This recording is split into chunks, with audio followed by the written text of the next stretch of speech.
পেরেক দিয়ে গাছে মারা ভালো না, কারণ এটা আঠাতে মারুক তাতে কোনো অসুবিধা নেই, কিন্তু এগুলো তো খুব ক্ষতিকর। গাছের মধ্যে পেরেক মারা একটা জীবন জ্যান্ত গাছের ভিতরে পেরেক মারা, এগুলো খুবই খারাপ জিনিস।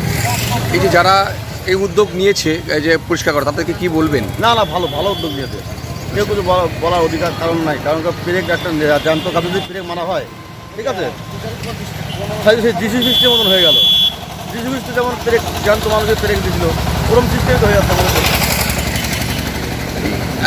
সামনেই তো আবার এই বিধানসভা নির্বাচন লাগু হয়ে গেছে, ইতিমধ্যে বিভিন্ন রাজনৈতিক দলের পতাকা দেখা যাচ্ছে গাছে লাগাচ্ছে বা বিভিন্ন জায়গায় লাগাচ্ছে, এটাকে আপনারা কীভাবে বলবেন? দইতে বাদুক আঠালে মারুক অসুবিধা নেই, কিন্তু পেরেক দিয়ে মারা তো এগুলো ভালো না গাছে।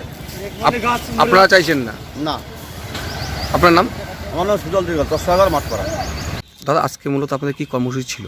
আমাদের কর্মসূচি আপনার গাছ লাগান, গাছ বাঁচান। হ্যাঁ, মেন হচ্ছে গাছকে বাঁচানো আমাদের কর্মসূচি। হ্যাঁ, অনেকে দেখছি যে গাছে পিন পেরেক মারছে, সেইগুলো যাতে না মারে আর পরবর্তীতে হ্যাঁ সেই বার্তাটা আমরা সবার কাছে দিতে চাইছি, যাতে প্রত্যেকের মানুষের কাছে এই বার্তাটা পৌঁছে যায়। কেমন?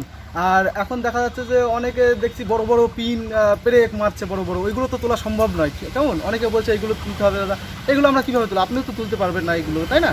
হ্যাঁ, অতএব এর পরবর্তীতে যারা মারতে আসছে তাদেরকে আমরা বারণ করবো। আমরা নিজেরা যদি ঠিক থাকি তো আমরা সব কিছু ঠিক। হ্যাঁ, পরিবেশ বাঁচা মানে গাছ বাঁচালে আমরা পরিবেশটা পুরো সুস্থ থাকবে। কেমন? আপনিও সুস্থ থাকবেন, আমিও সুস্থ থাকবো, এটা আমরা জানি।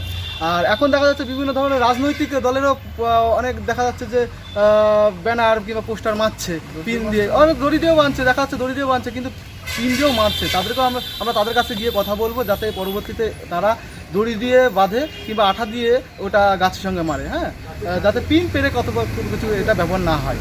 কেমন? আজ কোথায় কোথায় এই কর্মসূচি করলেন? আমরা এটা ঘোড়ালিয়া থেকে শুরু করেছি, শান্তিপুর এবং ফুলিয়াতে আমরা যাবো। এখানে এর আগেও আমরা অনেক জায়গায় করে এসেছি। কেমন? হ্যাঁ, প্রত্যেকে বলেছে, সকলে সাধুবাদ জানিয়েছে ব্যাপারটাকে। হ্যাঁ, আমরা সেই জন্য আরও বেশি উদ্যোগ, আবার আমরা কি মানুষের যদি উদ্যোগ মানে আমরা যদি মানুষের যদি সাহায্য পাই তো অবশ্যই আমরা এইটাকে আরও বড় আকারে আমরা তুলে ধরতে চাই। কেমন? সব জায়গায় এই ব্যবস্থাটা হয়। আপনারা কতজন রয়েছেন এরকম? আমরা আছি টোটালে 10-12 জন। তাদের বাড়ি কোথায়? বাড়ি ফুলিয়াতে আছে, বাতকুলাতে আছে, বিনগরে আছে। আপনাদের বাড়ি কোথায়? আমাদের বাড়ি ফুলিয়াতে। এই যে মানে কেন এরকম ভাবনা, মানে এই যে মানে গাছে থেকে কেন এরকম নজরে এলো আপনাদের? হ্যাঁ, নজরে এলো, দেখলাম যে একটা গাছে পিন পেরেক মেরেছে, ও তার দিকে কয়েস হচ্ছে, কয়েস ধরে ধরে গাছগুলো মারা যাচ্ছে। হ্যাঁ, আর দেখা যাচ্ছে যে অনেকে গাছ কাটছে, কেটে দিয়ে কিন্তু গাছ আর লাগাচ্ছে না, অতএব গাছের পরিমাণ কিন্তু কমে যাচ্ছে। কেমন? এটা তো আমাদেরই তো সর্বনাশ ডেকে আনছে আমরা নিজেরাই। হ্যাঁ, এই জন্য বলবো আপনারা যখনই পিন পেরেক মারছেন আগে ভাববেন যে গাছটার কি হতে পারে। কেমন? এই ধরনের কর্মসূচি কি আগামী দিনও চলবে? এটা আগামীতেও চলবে। যখন আমরা শুরু করছি এটা আমরা মানে অনেক আগের থেকে এই উদ্যোগটা মনের ভিতরে এসছে যে আমরা এই কাজটা করব। হ্যাঁ, তো আমরা নিজেরাই এই ইচ্ছাটা প্রকাশ করলাম। এই কাজ কবে থেকে শুরু করেছেন আপনারা? আজকে 2 মাস হয়ে গেল।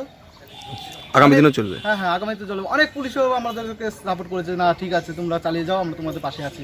হ্যাঁ, আর আমরা যে থানায় যাব আমরা যাই, সেই থানা যেন আমাদেরকে সাপোর্ট করে। হ্যাঁ, আচ্ছা, তোমরা তো বিভিন্ন পেশার সঙ্গে যুক্ত, কিভাবে সময় বের করো এই কাজটার পিছনে? এটা আমরা কাজের ফাঁকে আমরা বের করে নিই, আমরা কিংবা সপ্তাহে 2 দিন আমরা বের করে নিচ্ছি। হ্যাঁ, যে এই 2 দিন আমরা গাছকে টাইম দেবো কাজের মধ্যে থেকেও। আপনার নাম? আমার নাম দীপঙ্কর রায়।